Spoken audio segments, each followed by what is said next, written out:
Shalom, selamat sore. Saya percaya bahwa Tuhan bekerja, Tuhan berkarya dalam kehidupan kita.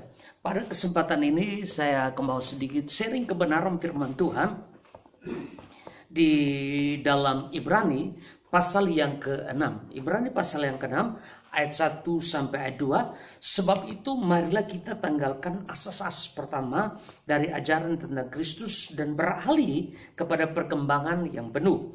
Janganlah kita meletakkan lagi dasar pertobatan dari perbuatan-perbuatan yang sia-sia dan dasar kepercayaan kepada Allah, yaitu ajaran tentang berbagai pembaptisan, penumpangan tangan, kebangkitan orang mati, dan hukuman kekal. Nah, saudara kekasih, firman Tuhan pada saat ini datang kepada kita. Di sini kebenaran ini mengajarkan kepada kita betapa pentingnya kita bertumbuh dalam iman kita. Jangan sampai kita mengikuti Tuhan tetapi kita tidak bertumbuh dalam pengenalan akan Tuhan. Kita tidak bertambah dewasa dalam iman kepada Tuhan. Di sini Ibrani menuliskan suatu kebenaran, tanggalkan asas dasar, yaitu kita bertumbuh dalam kehidupan rohani kita. Artinya bertumbuh dalam iman kita. Nah, pada saat ini saya berikan tema iman yang berkemenangan. Iman yang berkemenangan. Iman yang berkemenangan itu di sini firman Tuhan katakan iman yang berkemenangan artinya iman Alkitab, yaitu satu objek dan sasarannya hanyalah kepada firman Allah, hanya kepada firman Allah dan Tuhan Yesus sendiri. Sekali lagi, iman yang berkemenangan adalah iman Alkitab, satu objek dan sasarannya hanya kepada Tuhan Yesus Kristus dan firman-Nya sendiri. Kita harus bertumbuh, sasaran iman kita kepada Tuhan Yesus Kristus dan firman Allah, firman Tuhan. Kita harus bertumbuh di dalam itu semua. Nah, di sini firman Tuhan katakan di dalam Markus pasal yang ke-10, lalu tibalah Yesus dan murid-muridnya di Yeriko, dan Yesus keluar dari Yeriko bersama dengan murid-muridnya, dan orang banyak berbondong-bondong. Ada seorang pengemis buta yang bernama Bartimeus, anak Timeus, duduk di pinggir jalan. Ketika didengarnya bahwa itu adalah Yesus orang Nazaret, mulailah berseru, "Yesus anak Daud, kasihanilah aku." Banyak orang menegurnya supaya diam, namun semakin keras ia berseru, "Anak Daud, kasihanilah aku." Lalu Yesus berhenti dan berkata, "Panggillah dia." Mereka memanggil orang buta itu dan berkata, "Kuatkanlah hatimu, berdirilah, ia memanggil engkau." Lalu ia menanggalkan jubahnya, ia segera berdiri dan pergi mendapatkan Yesus. Tanya Yesus kepadanya, "Apa yang kau kehendaki supaya aku perbuat bagimu?" Jawab orang buta itu, "Rabuni, supaya aku dapat melihat." Lalu kata Yesus kepadanya, "Pergilah, imanmu telah menyelamatkan engkau." Pas saat ini juga melihatlah ia, lalu ia mengikuti Yesus dalam perjalanannya. Nah, saudara kekasih, di dalam memiliki iman yang berkemenangan, contoh orang buta ini ketika dia mendengar bahwa Yesus akan segera lewat dari mana tempat di mana dia duduk itu, sehingga pada saat dia mendengar, dia panggil, "Yesus anak Daud, kasihanilah aku." Jadi iman yang berkemenangan adalah iman kita sumbernya kepada Tuhan Yesus Kristus, sumbernya kepada kebenaran firman. Bartimeus berteriak, "Yesus anak Daud, kasihanilah aku." Jadi biarlah iman yang berkemenangan itu, hati kita selalu terarah kepada Tuhan. Hati kita tertuju kepada Tuhan. Pikiran kita terarah kepada Yesus. Hati dan pikiran kita hari-hari ini kita arahkan kepada Tuhan Yesus. Karena iman yang bertumbuh, iman yang berkemenangan, fokusnya, objeknya adalah Tuhan Yesus Kristus dan firman Allah Alkitab yang kita punya. Baik itu dan kita bahkan mungkin ada yang di HP dan iPad dan sebagainya. Jadi iman yang berkemenangan adalah kita mengarahkan hati dan pikiran kita kepada Tuhan Yesus Kristus dan kebenaran firman Allah. Nah, di sini firman Tuhan katakan ada beberapa alasan dalam iman, saudara. Ada beberapa alasan dalam iman. Kita lihat di dalam Efesus pasal 2 ayat 8 sampai 9. Sebab karena kasih karunia kamu diselamatkan oleh iman. Itu bukan hasil usahamu tetapi pemberian Allah. Itu bukan hasil pekerjaanmu. Jangan ada orang yang memegahkan diri. Nah, di sini firman Tuhan katakan bahwa iman yang berkemenangan adalah, kita melihat di sini Efesus katakan orang yang menjadi orang Kristen adalah karena anugerah Tuhan. Ya, lewat apa saudara? Anugerah itu disiapkan lewat pengorbanan Yesus di kayu salib, saudara. Ya, lewat pengorbanan Yesus ke salib. Jadi kita diselamatkan karena anugerah. Lewat apa? Iman. Iman kepada siapa, saudara? Kepada Tuhan Yesus Kristus.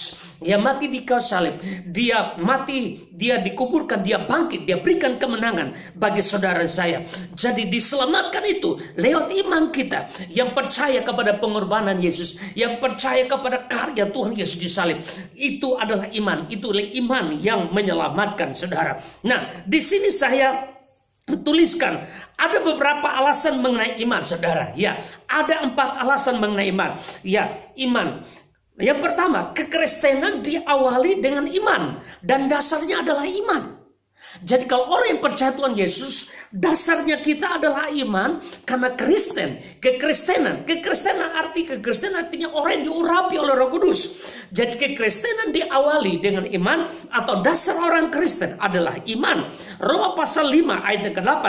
Akan tetapi Allah menunjukkan kasih-Nya kepada kita oleh karena Kristus telah mati untuk kita ketika Ia masih berdosa. Jadi kita melihat di sini bahwa alasan daripada orang yang beriman karena saudara kekristenan itu diawali dan dasarnya dari iman. Yang kedua, ya, bagaimana kita memiliki iman yang berkemenangan? Yang kedua, tidak hidup sebagai orang Kristen tanpa iman. Artinya orang Kristen itu artinya hidupnya harus dengan iman.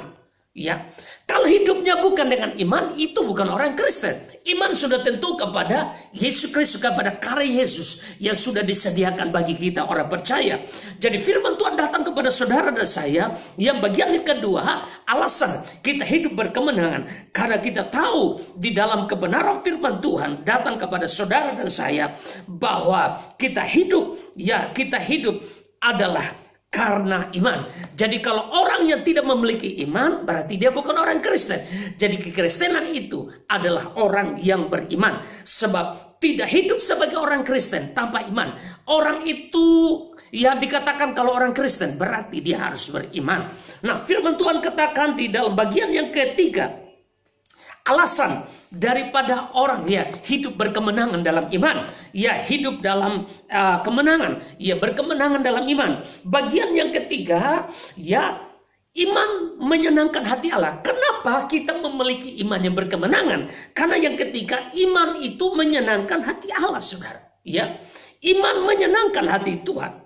Iman menyenangkan hati Allah. Oleh sebab itu firman Tuhan datang kepada saudara dan saya pada kesempatan ini. Iman itu menyenangkan hati Tuhan. Ya, iman itu memuliakan Tuhan. Iman itu meninggikan Tuhan. Oleh sebab itu sebagai anak-anak Tuhan, mari kita tertuju iman kita kepada Tuhan. Bagian yang keempat daripada iman yang berkemenangan. Bagian yang keempat, tidak mungkin menang atas iblis tanpa iman. Jadi orang yang ingin menang atas kuasa kegelapan, orang yang ingin menang atas kuasa setan, orang yang ingin menang atas tantangan kesulitan yang hari-hari ini bumi ini firman Tuhan katakan bumi ini dikuasai kuasa gelap.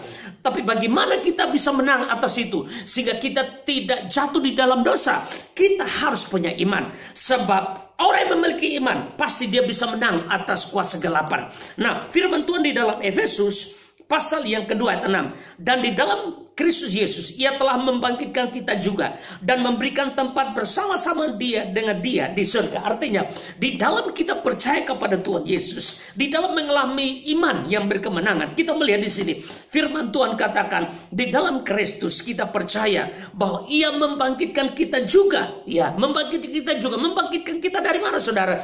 Sebenarnya kita mati dalam dosa, kita mati dalam lumpur kekelaman, yaitu mati kekal selama-lamanya. Tetapi oleh iman kita kepada Yesus Kristus, kita diberikan kemampuan untuk menang atas kuasa iblis, kuasa kegelapan. Dan firman Tuhan katakan, Dia akan memberikan tempat yang terbaik, yaitu di dalam kerajaan surga selama-lamanya.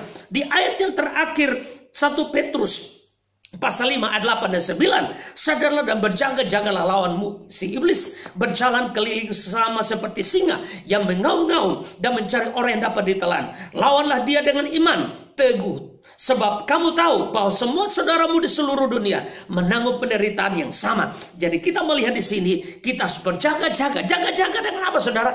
Iman yang sungguh-sungguh kepada Tuhan Yesus. Haleluya. Firman Tuhan pada kesempatan ini, kita harus memiliki iman yang berkemenangan. Karena kita tahu bahwa iman yang berkemenangan itu Tuhan Yesus sudah sediakan di kayu salib. Dia mati, dia bangkit, dia naik ke surga, dia datang kembali, menyediakan rumah kekekalan bagi saudara saya. Shalom, Tuhan Yesus berkati. Tetap bersemangat di dalam Tuhan. Dalam kondisi hari-hari ini, biar iman kita tertuju kepada Tuhan Yesus Kristus dan firman Tuhan Yesus, firman Allah yang hidup. Haleluya, Tuhan Yesus berkati. Shalom, shalom, Tuhan Yesus berkati. Haleluya.